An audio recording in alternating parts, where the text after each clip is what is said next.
Hello. Tell me if this sounds familiar.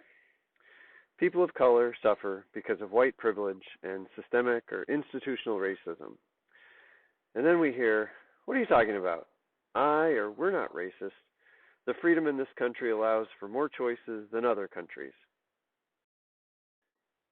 This has all prompted me to ask, can we have a better race conversation, please? That's me. My name is Chris Polad. I am a pediatrician, but I also like to dig into issues. And so I've been prompted by both some personal experiences and what's been going on nationally to do just that. So I have a few people rolling around in my head, and so I'm going to introduce them to you briefly, and hopefully they will help us figure some of this out as well. For those of you who know the Enneagram, I am a type 9, and that means that I love to try to bring people together. When two people are apart, I like to bring them together, and that's just who I am and what I try to do. And to help us, we are going to try to rectify the conservative side of things with the liberal, or what I'm calling diversity champion side of things. And to help us out, a gentleman by the name of Dr. Stephen Covey, a person by the name of Viktor Frankl, and don't worry, yes, I see they're both white, but wait just a second. And we have Dr. Thomas Sowell, who began his work as a Marxist economist over on the liberal side of things, but in his own words, when he began to look at the data, he became conservative. Then we also have a filmmaker by the name of Jose Antonio Vargas, who made an amazing video for MTV that I linked to. And then we have this person by the name of Dr. Megan Burke, and she has done a lot of writing on the concept of colorblind racism. And finally, either your favorite or least favorite person, Ben Shapiro. And when you actually look at his videos, he will say very clearly, racism is evil. And then I have one more person to bring into the mix, and it happens to be my favorite, and that is Jesus. We'll get to more of him and a lot of these others in a minute. But first, we have a question that we have to answer that Thomas Sowell spent some time talking about in a book called Conflict of Visions. But this basic question helps us get to the root of it, and that is, when you're dealing with a chain, what's more important? Is it the link or the chain itself that's the most important? And what I'm trying to tell everybody is the answer is yes. So we can make pretty decent arguments that the strength of the individual link is super important in how it influences the main structure or function of the chain. But then again, there are ways that the chain will influence the link that can make things stronger or weaker. So when we are talking about the link, we are obviously talking, in this case, about human beings. And the thing that we need to appreciate is a basic fact about us all, and that is humans have a dual nature. That is, we want to matter. And the dark side of mattering is being selfishly selfish. And to oppose this, the light side is an amazingly altruistic ability. When our cup is full, we naturally give to others, but are also quite capable of ultimate sacrifices. So keep that in mind as we talk about people, because guess what? The same people are on one side as the other. Or should I say, people are on both sides of the argument that we're discussing today. Now that we have a general sense of the basic building block of our society, which is the individual, we have another problem to tackle.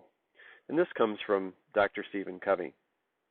If you take a look at this picture, starting at the bottom center, work your way up, many people will see the chin of an old woman, followed by her mouth, followed by her nose, followed by a wart on her nose, her two eyes, and then her hair and her hat. Others will start in the center, and they will see the neckline of a very beautiful young woman, followed by a choker necklace, her chin, her nose, and her eyelashes, followed by her hair and hat again. And so what we're seeing is the same exact visual information that is interpreted into two different pictures, both an old woman and a young woman. And what Covey's point is that the same data can yield two different but valid interpretations.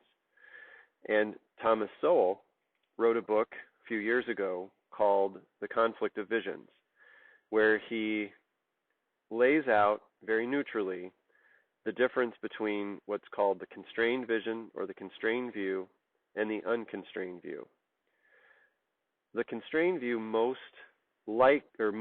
commonly aligns itself with what we currently think of as conservatism, and the unconstrained view aligns itself with liberalism. That is a gross oversimplification, and I highly recommend you read his book. But you can see that in this case, the unconstrained or the liberal or diversity champion view is looking at America's racial landscape as the old woman, and the conservatives look at it as the young woman. Both are looking at the same data, but coming up with different interpretations. And so only someone who has the internal confidence to listen to the other and be affected by their interpretation will this divide begin to weaken so that we can get to shared problem solving.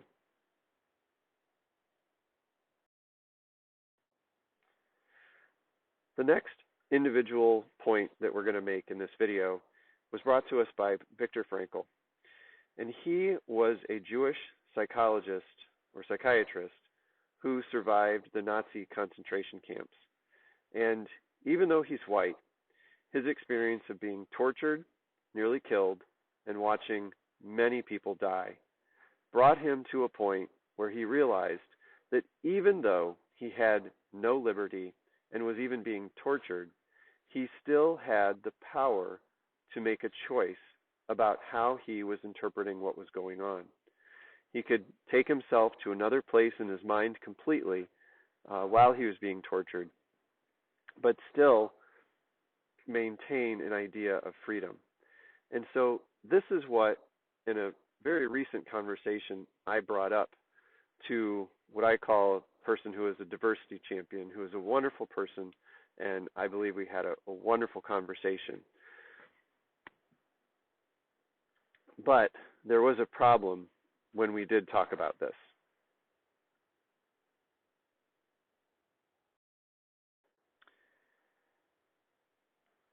And when I brought up Viktor Frankl's idea and what Stephen Covey turned into the idea of proactivity, or the ability to embrace and make a choice, I was told by the diversity champion that choice is part of privilege. And then I realized we were having a fundamental disagreement with the level of organization that we were applying the idea of choice. To keep the peace, I didn't push things in the conversation, but here's how you would resolve that debate. What I was referring to, and what Covey and Frankl refer to, is an individual's ability to make a choice. What my friend's referring to was the fact that externally to the individual, the number of choices that are available may change based on external conditions, but the individual is still able to choose, and that means that they can pause before they respond and determine a broad array of choices that they can make. But what he was steeped in is this idea of colorblind racism, and that's exactly where he took the conversation. So I went and read Megan Burke's book about colorblind racism, and we'll talk about a lot of that in just a minute. But here again, you have a basic conflict of visions. The diversity champions, if they indeed are downplaying an individual's ability to choose, then they are not allowing their vision to have a full picture of what resilience is possible. And so we'll talk about that as we bring visions together. But first, we need to tackle a very big idea, especially to those who really don't embrace the concept, and that is the idea of privilege.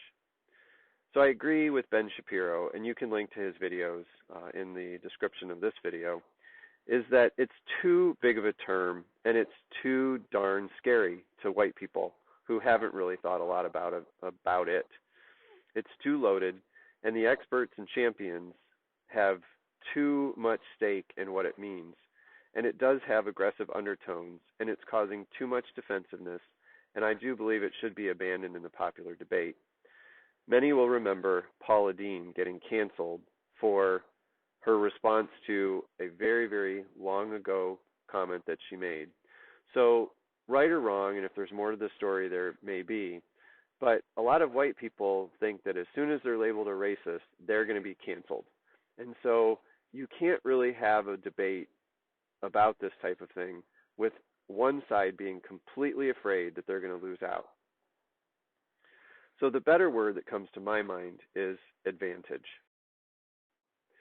So if we take advantage and we deflate it just a little bit, bring it more into the center, it's a little bit easier to talk about concepts like intelligence, having an income, having a job, having an education or high school diploma, and not having children out of wedlock. These last three are what the left-leaning Brookings Institute suggests that if people do, they will stay out of poverty, regardless of race.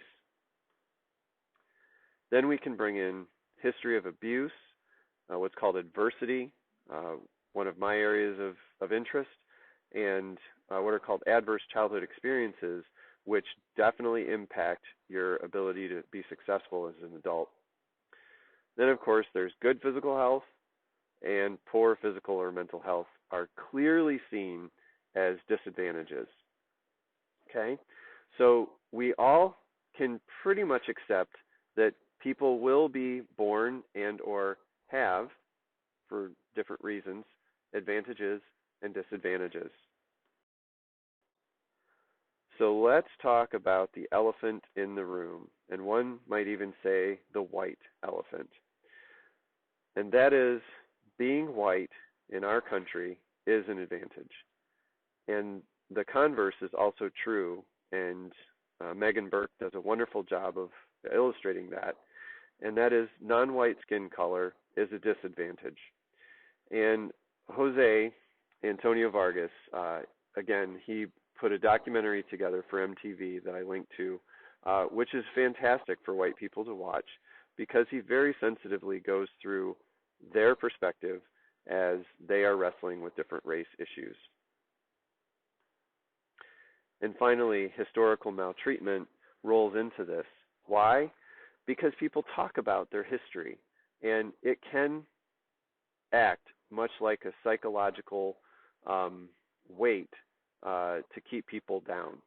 And that's also part of perception, but it becomes very real.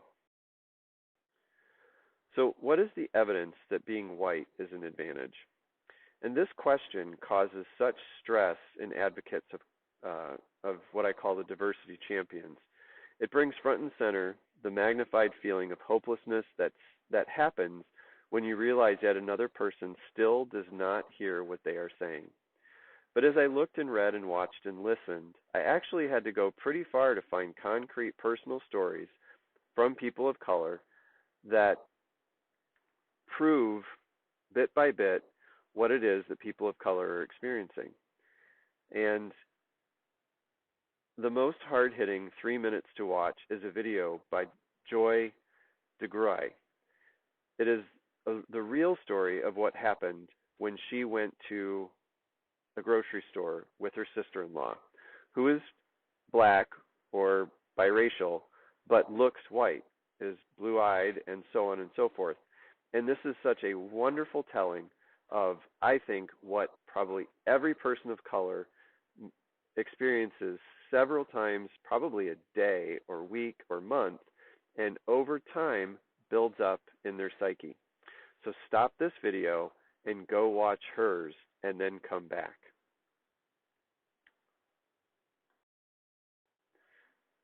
I hoped you liked that video, and then you also saw several links to some wonderful articles that lay out in pretty concrete terms what being a person of color is in our country. So then the next question is, what can white people do? And I want to pause and make sure you understand that having an advantage does not mean that you are guilty of abusing it. Just think of yourself as Spider-Man.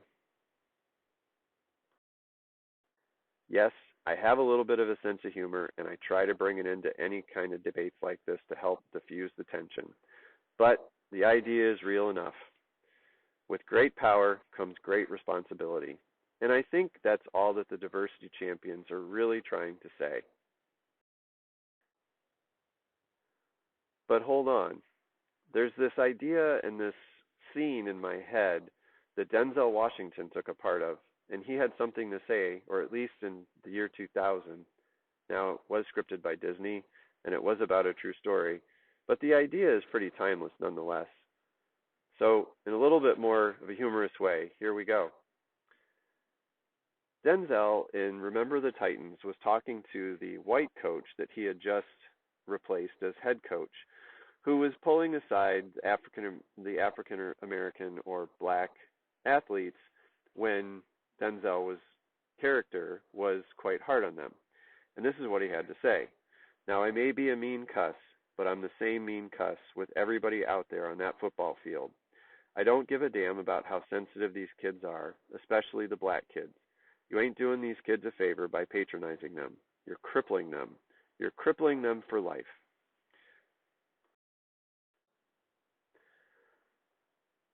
So what I hear almost exclusively from the diversity champions is to fix the issue, whites need to change. They need to learn. They need to talk about privilege. They need to acknowledge the fact that race is different, and the whites.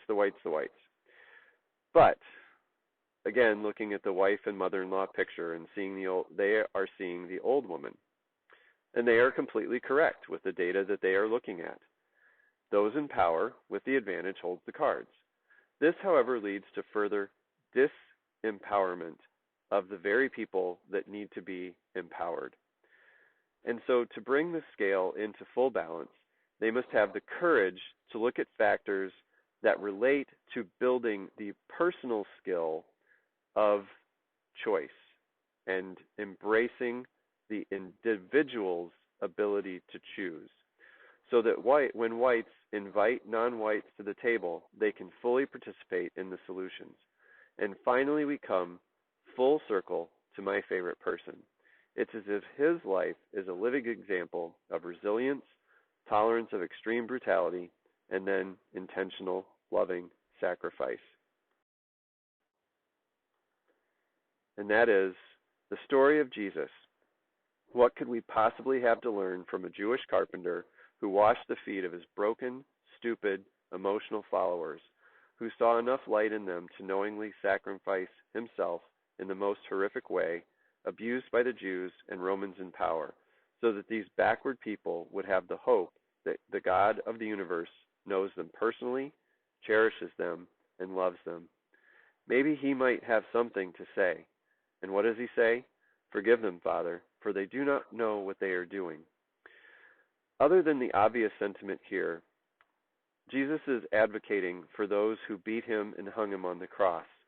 If you go back to Numbers, specifically Numbers chapter 15, verses 29 and 30, the Hebrew law drew a very fine distinction between sins of ignorance and those that required a sacrifice, and the sins of intent.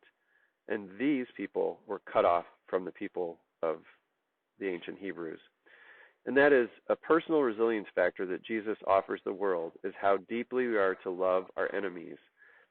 And he does this by stepping in when he is near death himself to tell God to put the Jewish leadership in the ignorance group rather than those who sin from intent. And these are cast out and killed.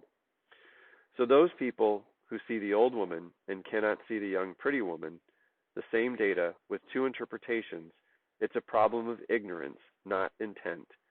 We should learn to see everyone in this light until a very high bar of proof of intent is met. as we continue to talk about Jesus, if you're an atheist, it's totally okay. Many people consider Jesus a great philosopher or moral thinker, so if you want to, just think of him along those lines at this point. But for those of you who think that religion is terrible and resulting in a lot of evil, again, you're looking at the old woman. We're going to talk about the pretty woman for just a moment. And that is the most important rule in the Bible, and this is both in the Old and New Testament, is quoted by Jesus in Mark 12. The most important one, or commandment, answered Jesus, is this: Hear, O Israel, the Lord our God, the Lord is one. Love the Lord your God with all of your heart, with all of your soul, with all of your mind, and all of your strength. And the second is this: love your neighbor as yourself. There is no greater commitment than these. So in this debate that we're having, we are called to love the other as much as we love ourselves. And this provides a nice framework to gauge if the conversation is going well. A set of rules, if you will. So the other thing that we've talked about is what is expected out of us from the authors of the Bible. And they make it very easy in the idea of the fruit of the Spirit. And that is love, goodness, joy, kindness, gentleness, faithfulness, self-control, peace, and forbearance. And then there's this one called love. And guess what? We're not left up to chance about what this one means either. 1 Corinthians, probably the most overquoted in weddings Bible verse there is. It gives us the first two definitions, which is love is patient and kind. So when we're having a conversation, we stop ourselves and ask, are we being patient and are we being kind? And then there's a whole list of other things that go along with having a loving conversation or interaction or relationship with others. And with that, I'm going to get to my suggestions for white people and Europeans and people of color. Suggestions for white people. If you're Christian, follow the greatest commandments. Love God and love others as yourself. And then realize with that no matter what any broken human says or does, you are amazingly loved by the perfect creator of the universe. And that cup should overflow to others. Seek first to understand. We're back to Stephen Covey. Deeply listen to people of color's present experiences as well as the history of mistreatment. Their experiences are typically very different than white people. You will be better for the Acknowledge words or triggers. Be open to understand why a word triggers an individual of color. If you feel that you've used one and they're reacting very badly, be humble and quick to offer an apology and understand the situation much more deeply. Don't assume talk of privilege is an attack on you personally. Remember, those of the unconstrained mindset believe that the system is the main cause of what happens with individuals. Being privileged or having an advantage does not make you a racist, but being selfishly selfish with your advantage may or does. Use your advantages for the benefits of others. It is them. Realize to diversity champions, racism refers to the fact that being white just is an advantage, not that you personally have made a personal evil choice. That is, unless you have. And then for any rule, policy, or law that you are involved in creating or assessing, if you don't have deep feedback from all stakeholders of color, it will perpetuate racial advantage or racial disadvantage, depending on how you're looking at it. And then for people of color or diversity champions, if you're Christian, follow the greatest commandments, love God, and love others as yourself. And realize that no matter what any broken human says or does, you are amazingly loved by the perfect creator of the universe. Yes, I intentionally put the first two as the same for both groups. Now, don't assume that all whites are the same. Choose to get to know each one with a spirit of curiosity rather than first thinking that they are likely to be an oppressor. no matter what others have done. So if you walk into a room and you see a number of people of color, yes, you might be uncomfortable, but stop and choose to let them prove to you that you need to be uncomfortable or not. In personal interactions, stop and consider all choices, including seeking more information before concluding that a violence has occurred. Remember to filter events through the lens of intentional acts or ignorant acts, and then choose your response accordingly, and don't confuse the two. Someone acting out of ignorance did not mean to do violence to you, and try to use your ability to influence that individual situation to help make things better, raise awareness, or change. Try not to use talk of privilege to confront a white person. It is counterproductive. They may actually see you or people of color as equally endowed with the same advantages they have. Instead, use specific instances of discrimination you or people you know have experienced. Finally, realize concepts like colorblind racism, systemic racism, white privilege, and historical injustices against people of color are foregone conclusions to you, but not to many white people. Don't despair. Once they have fully processed the concepts in a non-threatening emotional space, they will most likely stand with you in righting the wrongs of racial injustices. If there's one thing about white people that I know, white people love to fix things. Just don't let them do it alone. And that brings me to my final point. And this goes back to Stephen Covey. Synergy is 2 plus 2 equals 6. It requires diversity of opinions.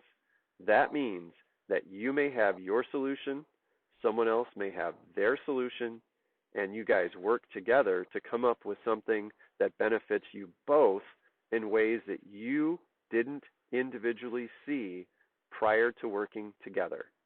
That is true synergy. And compromise, on the other hand, is 2 plus 2 equals 3. And that is you both lose something to gain just a little bit. Thank you. I hope this brings a few concepts together and helps you and those around you have a better conversation about race. Please feel free to comment or like, dislike, or share. Thank you very much.